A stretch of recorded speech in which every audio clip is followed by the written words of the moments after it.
ಜಪಾಕುಸುಮ ಸಂಕಾಶಂ ಕಾಶ್ಯಪೇಯಂ ಮಹಾದ್ಯುತಿಂ ತಮೋರಿಂ ಸರ್ವ ಪಾಪಗ್ನಂ ಪ್ರಣತೋಸ್ಮಿ ದಿವಾಕರಂ. ನಮಸ್ತೆ ವೀಕ್ಷಕರೇ, ನಾನು doctor Vinutha Rajesh. Star Destiny ವೀಕ್ಷಕರಿಗೆ ಎಲ್ರಿಗೂ ನನ್ನ ಕಾರ್ಯಕ್ರಮಕ್ಕೆ ಸ್ವಾಗತ. ಎಲ್ಲರೂ ಹೇಗಿದ್ದೀರಾ? ಚೆನ್ನಾಗಿದ್ದೀರಾ ಅಂತ ಭಾವಿಸ್ತಾ ಬನ್ನಿ. ಇವತ್ತು ಮಾತಾಡ್ತಿರೋಂಥದ್ದು ಉತ್ತರ ನಕ್ಷತ್ರದಲ್ಲಿ ಹುಟ್ಟಿರೋಂಥವ್ರ ಬಗ್ಗೆ. 2026 ಹೊಸ ಕ್ಯಾಲೆಂಡರ್ ವರ್ಷ ಬದಲಾವಣೆ ಆಗ್ತಿರೋಂಥದ್ದು ಉತ್ತರ ನಕ್ಷತ್ರದಲ್ಲಿ, ಅಂದರೆ ಉತ್ತರ ಫಾಲ್ಗುಣಿ ನಕ್ಷತ್ರದಲ್ಲಿ. ಸೊ ಇದು ಬಂದು 2 ರಾಶಿಯ ಮನೆಗಳ ಜೊತೆಗೆ ಡಿವೈಡ್ ಆಗುತ್ತೆ. ಸೊ ಪ್ರಥಮವಾಗಿ ಉತ್ತರ ನಕ್ಷತ್ರದ ಅಧಿಪತಿ ಬಂದು ಸೂರ್ಯ. ಸೊ ಸೂರ್ಯ ಮುಖ್ಯವಾಗಿ ಸಿಂಹ ರಾಶಿಯಲ್ಲೇ ಇದು ಒಂದು ಚರಣ, ಅಂದ್ರೆ ಪ್ರಥಮ ಚರಣ ಮಾತ್ರ ನಾವು ನೋಡಬಹುದು. ಸೂರ್ಯ ಸಿಂಹ ರಾಶಿ ಅಧಿಪತಿಯೂ ಸಹ ಸೂರ್ಯ. ಸೊ ಇಲ್ಲಿ ಸೂರ್ಯ ಮತ್ತೆ ಸೂರ್ಯ ಉತ್ತರ ನಕ್ಷತ್ರದಲ್ಲಿ ಹುಟ್ಟಿರೋಂಥವ್ರು, ಅದರಲ್ಲೂ ಸಿಂಹ ರಾಶಿಯಲ್ಲೇ ಹುಟ್ಟಿರೋಂಥವ್ರಾಗಿತ್ತಂದ್ರೆ ತುಂಬಾನೇ ಅದೊಂಥರ ಡಿಫ್ರೆಂಟ್ ಪರ್ಸನಾಲಿಟಿ ಅಂತಾನೆ ನೋಡ್ಬೋದು. ಇನ್ನು ಮಿಕ್ಕಿದ್ದು 2, 3, 4 ಚರಣಗಳೇನಿದೆ ಅದು ಬಂದು ಕನ್ಯಾ ರಾಶಿಯಲ್ಲಿ ವಿಂಗಡಣೆ ಆಗುತ್ತೆ. ಕೆಲವೊಂದು ನಕ್ಷತ್ರಗಳು ಹಾಗೇನೆ ಬರುವಂಥದ್ದು.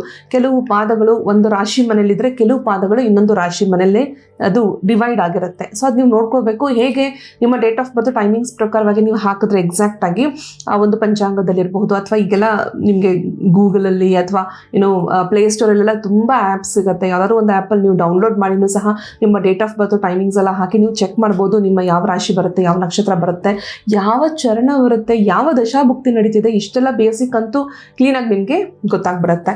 ಸೊ ಇನ್ ಡೆಪ್ತ್ ಆ್ಯಂಡ್ ಪ್ರಿಡಿಕ್ಷನ್ಸು ಅದು ನೀವು ಈಗೆಲ್ಲ ತುಂಬ ಜನ ಕಲಿಸೋಂಥವ್ರು ಇರ್ತಾರೆ. ನಾನು ಸಹ ತುಂಬ ಜನ ಕೇಳ್ತಿರ್ತೀರ, ಮೇಡಮ್ ನೀವು ಕಲಿಸ್ಕೊಡ್ತೀರಾ, ನೀವು ಸಹ ಕ್ಲಾಸಸ್ ಎಲ್ಲ ಮಾಡ್ತೀರಾ ಅಂತ ಹೇಳಿ. ಸದ್ಯಕ್ಕಿಲ್ಲ, ಬಟ್ ಮುಂಬರೋ ದಿನಗಳಲ್ಲಿ ಮಾಡಿದಾಗ ಖಂಡಿತ ನಾನು ನಿಮಗೆ ತಿಳಿಸ್ಕೊಡ್ತೀನಿ.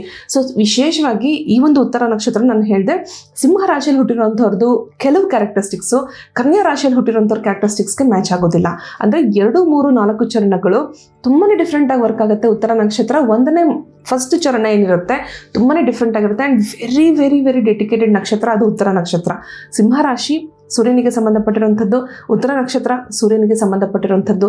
ಸೊ ಎರಡೂ ಕೂಡ it takes to very very larger ಸ್ಕೇಲಲ್ಲಿ, ಅಂದರೆ ಎಲ್ಲರ ಹತ್ರ ಬೇಗ ಅಡ್ಜಸ್ಟ್ ಆಗೋದಿಲ್ಲ. ತುಂಬ ಅವ್ರದ್ದೇ ಆದ ಒಂದು ಓನ್ ಐಡೆಂಟಿಟಿ ಕ್ರಿಯೇಟ್ ಮಾಡೋಕ್ಕೆ ಇಷ್ಟಪಡ್ತಾರೆ. ಅವ್ರದ್ದೇ ಓನ್ ಥಿಂಗ್ಸ್ನ ನಾನೇ ಒಂದು ಒಂದು ಟೈಪ್ ಆಫ್ ನಾನೇ ಒಂದು ಬ್ರ್ಯಾಂಡ್ ಅನ್ನೋ ರೀತಿಯಲ್ಲಿ, ಅಂದರೆ they have their own techniques, own skills, own behaviour ಇರುತ್ತೆ. ಯಾರಿಗೂ ಬೇಗ ಇನ್ಫ್ಲೂಯೆನ್ಸ್ ಆಗೋದಿಲ್ಲ. ನೀವು ಬೇಕಾದ್ರೆ ನೋಡಿ, ನೀವು ಹುಟ್ಟಿರೋಂಥವ್ರು ಇರ್ಬೋದು, ನಿಮ್ಮ ಫ್ರೆಂಡ್ಸ್ ಇರ್ಬೋದು, ಸಿಬ್ಲಿಂಗ್ಸ್ ಇರ್ಬೋದು, ನೈಬರ್ಸ್ ಇರ್ಬೋದು, ಫ್ರೆಂಡ್ಸ್ ಹೂಎವರ್, ನಿಮ್ಮ ಜೊತೆಲಿರೋಂಥವ್ರು ಯಾರೇ ಆಗಿರ್ಬೋದು, ಉತ್ತರ ನಕ್ಷತ್ರ ಸಿಂಹ ರಾಶಿಯಲ್ಲಿತ್ತು ಅಂತಂದರೆ they will be a very different character. ಒಂಥರ ಎಲ್ಲರಿಗೂ ಒಂದು ಗೈಡೆನ್ಸಲ್ಲಿ ಇರ್ತಾರೆ. ಒಂದು ರೀತಿಯಲ್ಲಿ ಅವ್ರು ನೋಡಿದಾಗ್ಲೇ ಎಲ್ಲರೂ ನನಗೆ ದೇ ಥಿಂಕ್ ಟು ಅವ್ರು ನೋಡಿ ಫಾಲೋ ಮಾಡಬೇಕು, ಅವ್ರು ನೋಡಿ ಕಲ್ತ್ಕೊಳ್ಬೇಕು ಅನ್ನೋ ರೀತಿಯಾದ ಬಿಹೇವಿಯರ್ಸ್ನ ಅವರು ಹೋಲ್ಡ್ ಮಾಡ್ತಾರೆ. ಬಟ್ ಕನ್ಯಾ ರಾಶಿಯಲ್ಲಿ ಹುಟ್ಟಿರೋಂಥವ್ರು ಉತ್ತರ ನಕ್ಷತ್ರದ ಅಷ್ಟೊಂದು ಪ್ರಥಮ ಚರಣದಲ್ಲಿ ಹುಟ್ಟಿರೋಂಥ ವಿಚಾರವಾಗಿ ಅಷ್ಟೊಂದು ಸಿಗೋದಿಲ್ಲ. ಕನ್ಯಾ ರಾಶಿಯಲ್ಲಿ ಏನಾಗುತ್ತೆ, ಉತ್ತರ ನಕ್ಷತ್ರ 2 ಮತ್ತು 3, 4 ಕನ್ಯಾ ರಾಶಿ ಅಧಿಪತಿ ಬಂದು ಬುಧ. ಸೊ ಇಲ್ಲಿ ಸೂರ್ಯ ಮತ್ತು ಬುಧ ಬಂದಾಗ ಏನಾಗುತ್ತೆ, ಅಲ್ಲಿ ಸ್ವಲ್ಪ ಕ್ಲಾಶಸ್ ಆಗ್ತಿರುತ್ತೆ. ಸೊ ಇವರು ಒಂದು ಪಾಠ, ಒಂದು ನೀತಿ, ಒಂದು ಹಾನೆಸ್ಟಿ ತೋರಿಸ್ತಿದ್ರೆ, ಬಟ್ ಕನ್ಯಾ ರಾಶಿಯ ಒಂದು ಬುಧನ ಒಂದು ಹಾನೆಸ್ಟಿ ಮ್ಯಾಚ್ ಆಗ್ತಾ ಇರೋದಿಲ್ಲ. ಅವಾಗ ಏನಾಗುತ್ತೆ, ಸರಿ ಬರ್ತಾ ಇರೋದಿಲ್ಲ, ಅಲ್ಲಿ ಒಂದು ಕ್ಯಾಲಿಬ್ರೇಷನ್ ಆಗೋದಿಲ್ಲ. ಸೊ ಡಿಫ್ರೆಂಟಾಗಿ ಬಿಹೇವ್ ಮಾಡೋಕ್ಕೆ ಸ್ಟಾರ್ಟ್ ಮಾಡ್ತಿರ್ತಾರೆ.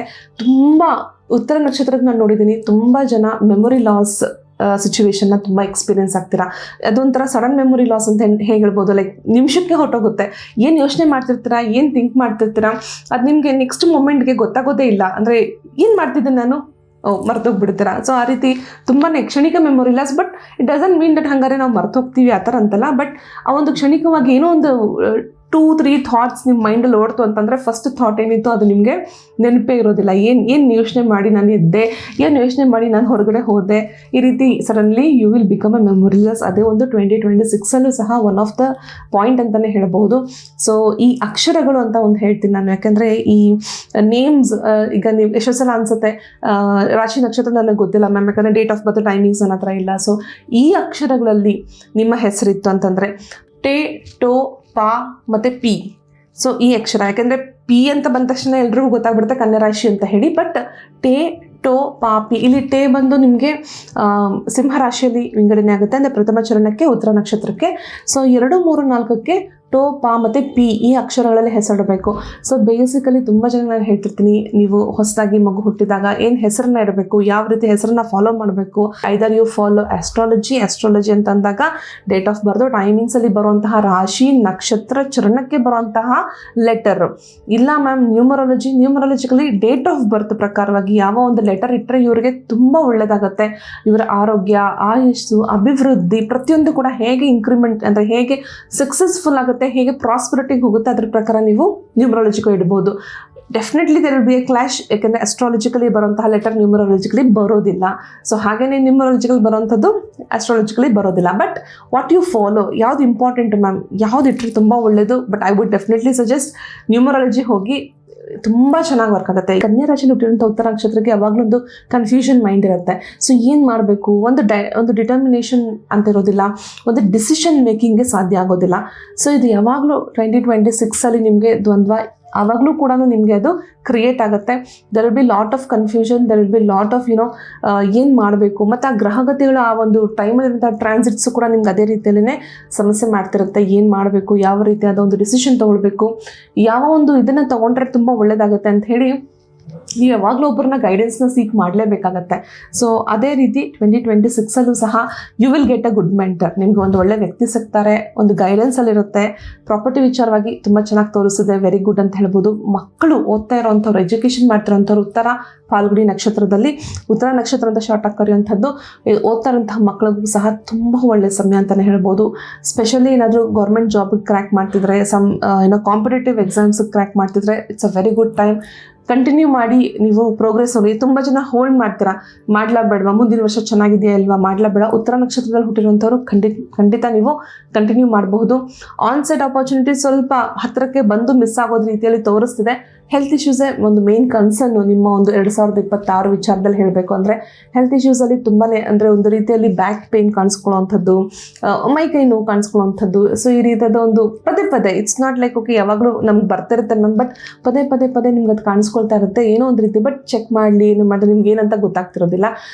ಮೇನ್ ಥಿಂಗ್ ಯೋಗಾಭ್ಯಾಸ ಇಸ್ ವೆರಿ ಗುಡ್ ಸಜೆಷನ್. ಯಾಕಂದರೆ ನಾನು ಬೇರೆ ಇನ್ನೇನು ಸಜೆಷನ್ ನಿಮಗೆ ಡಾಕ್ಟರ್ ಹತ್ರ ಹೋಗಿ ಏನು ಮೆಡಿಸಿನ್ ಅನ್ನೋದಕ್ಕಿಂತ ಆ ಥರ ಇದೇ ಸಿಚುವೇಶನ್ನು, ಏನೋ ನನಗೆ ತುಂಬ ಪೇಯ್ನ್ ಆಗ್ತಿದೆ ಬಾಡಿಯಲ್ಲಿ, ಬಟ್ ಐ ಡೋಂಟ್ ಅಂಡರ್ಸ್ಟ್ಯಾಂಡ್, ನನಗೆ ಗೊತ್ತಾಗ್ತಿಲ್ಲ, ಡಾಕ್ಟರ್ನ ತೋರಿಸ್ದಾಗಲೂ ಕೂಡ ನನಗೆ ಅರ್ಥ ಆಗ್ತಿಲ್ಲ ಏನಂತ ಹೇಳಿ ಅಂದಾಗ ಬೆಸ್ಟ್ ಮೆಡಿಸಿನ್ ಇಸ್ ಧ್ಯಾನ ಮತ್ತು ಎಕ್ಸಸೈಸು ಅಥವಾ ಯೋಗಾಭ್ಯಾಸ. It's very good. ಎಕ್ಸಸೈಸ್ ಅಂದರೂ ನಾನು ನಿಮ್ಮ ಜಿಮ್ಗೆ ಹೋಗಿ ಎಕ್ಸಸೈಸ್ ಮಾಡಿಲ್ಲ, ಯೋಗಾಭ್ಯಾಸ ಮಾಡಿ, ತುಂಬ ಒಳ್ಳೆಯದಾಗತ್ತೆ. ಇದ್ರ ಜೊತೆಗೆ ಆರೋಗ್ಯಕ್ಕೆ ಸಂಬಂಧಪಟ್ಟಂಗೆ ಮತ್ತು ಎಜುಕೇಷನ್, ಕಾಂಪಿಟೇಟಿವ್ ಎಕ್ಸಾಮ್ಸ್ ಅಟೆಂಪ್ಟ್ ಮಾಡ್ತಿರೋಂಥವ್ರಂತೂ ಈ ರೀತಿಯಾದ ಒಂದು ವಿಶೇಷವಾದಂಥ ಕ್ರಿಸ್ಟಲ್ ಬ್ರೇಸ್ಲೆಟ್ನ ಹಾಕೊಳ್ಳೋದು ತುಂಬ ಇಂಪಾರ್ಟೆಂಟು. ಗೌರ್ಮೆಂಟ್ ಜಾಬ್ ಯೋಗ ತುಂಬ ಚೆನ್ನಾಗಿದೆ 2026. ಸೊ ನೀವೇನಾದರೂ ಪ್ರಯತ್ನ ಪಡ್ತಾ ಇದ್ದು, ಎಸ್ ಮ್ಯಾಮ್ ನಾನು ಅಪ್ಲೈ ಮಾಡಿದ್ದೀನಿ, ಓದ್ತಾ ಇದ್ದೀನಿ, ಏನೋ ಒಂದು ಪರಿಹಾರ ಮಾಡಿದ್ರೆ ಒಳ್ಳೆಯದು. ಇದು ಒಂದು ಕ್ರಿಸ್ಟಲ್ ಬ್ರೇಸ್ಲೆಟು. ಸೊ ಇದನ್ನು ಧರಿಸ್ಕೊಳ್ಳೋವಂಥದ್ದು ಹೆಣ್ಮಕ್ಳಾಗಿರೋ ಲೆಫ್ಟ್ ಹ್ಯಾಂಡ್, ಗಂಡು ಮಕ್ಕಳಾಗಿರೋ ರೈಟ್ ಹ್ಯಾಂಡಲ್ಲಿ ಕ್ರಿಸ್ಟಲ್ ಬ್ರೇಸ್ಲೆಟ್ಸ್ನ ಧರಿಸ್ಕೊಳ್ಳೋದು ತುಂಬ ಒಳ್ಳೆಯದು. ಯಾವ ರೀತಿಯ ಒಂದು ಪ್ರೊಟೆಕ್ಷನ್ ಅಂದರೆ ನಿಮ್ಗೊಂದು ರೀತಿಯಾದ ಎನರ್ಜಿ ಕ್ರಿಯೇಟ್ ಮಾಡುತ್ತೆ, ಎನರ್ಜಿ ಫೀಲ್ಡ್ಸ್ ಕ್ರಿಯೇಟ್ ಮಾಡುತ್ತೆ, ದಟ್ ಕೀಪ್ಸ್ ಯು ಪ್ರೊಟೆಕ್ಟೆಡ್. ಇದರ ಜೊತೆಗೆ ಈ ವಿಶೇಷವಾಗಿರುವಂಥ ಮಂತ್ರ ಈವನ್ ನಾನು ಸ್ಟಾರ್ಟ್ ಆಫ್ ದ ಪ್ರೋಗ್ರಾಮಲ್ಲೂ ತಿಳಿಸ್ಕೊಟ್ಟಿದ್ದೆ, ನೀವು ಬೇಕಾದ್ರೆ ನೋಟ್ ಮಾಡ್ಕೊಳ್ಬೋದು ಅದನ್ನು. ಜಪ ಕುಸುಮ ಸಂಕಾಶಂ ಕಾಶ್ಯಪೇಯಂ ಮಹಾದ್ಯುತಿಂ ತಮೋರಿಂ ಸರ್ವ ಪಾಪಗ್ನಂ ಪ್ರಣತೋಸ್ಮಿ ದಿವಾಕರಂ. ಈ ಒಂದು ಮಂತ್ರ ತುಂಬ ಪವರ್ಫುಲ್ ಆಗಿರುವಂಥದ್ದು, ಸೂರ್ಯನಿಗೆ ಸಂಬಂಧಪಟ್ಟಿರುವಂತಹ ವಿಶೇಷವಾಗಿರುವಂತಹ ಮಂತ್ರ ಇದು. ಸೊ ಇದನ್ನು ಚಾಂಟ್ ಮಾಡೋವಂಥದ್ದು ಪ್ರತಿದಿನ at least 21 times is very good. Surya namaskar ಅಂತೂ ನೀವು ತಪ್ಪದೇ ಮಾಡ್ತಾ ಬನ್ನಿ, ತುಂಬಾ ಬೆನಿಫಿಟ್ ಕಾಣಿಸುತ್ತೆ. ಈ ಒಂದು 2026 ನಿಮಗೂ ಎಲ್ಲ ಒಳ್ಳೇದಾಗಲಿ. ಇದ್ರ ಜೊತೆಗೆ ನಿಮ್ಮ ಪ್ರಶ್ನೆಗಳು ಇತ್ತು ಅಂತಂದರೆ ನೀವು ಕಾಂಟ್ಯಾಕ್ಟ್ ನಂಬರ್ಸ್ ಕಾಲ್ ಮಾಡ್ಬೋದು. ನಮ್ಮ ಸ್ಟಾಫ್ ನಿಮಗೆ ತಿಳಿಸ್ಕೊಡ್ತಾರೆ ಯಾವ ರೀತಿ ನೀವು ನನ್ನ ಹತ್ರ ಅಪಾಯಿಂಟ್ಮೆಂಟ್ ತೊಗೊಳ್ಬೋದು, ಕನ್ಸಲ್ಟೇಷನ್ ತೊಗೊಳ್ಬೋದು ಅಂತ ಹೇಳಿ ತಿಳಿಸ್ಕೊಡ್ತಾರೆ. ಎಷ್ಟು ಹೇಳ್ತಾ ಕಾರ್ಯಕ್ರಮ ಮುಗಿಸೋಣ. ಸರ್ವೇ ಜನ ಸುಖಿನೋ ಭವಂತು, ಸನ್ಮಂಗಳಲಿ ಭವಂತು. ಧನ್ಯವಾದಗಳು.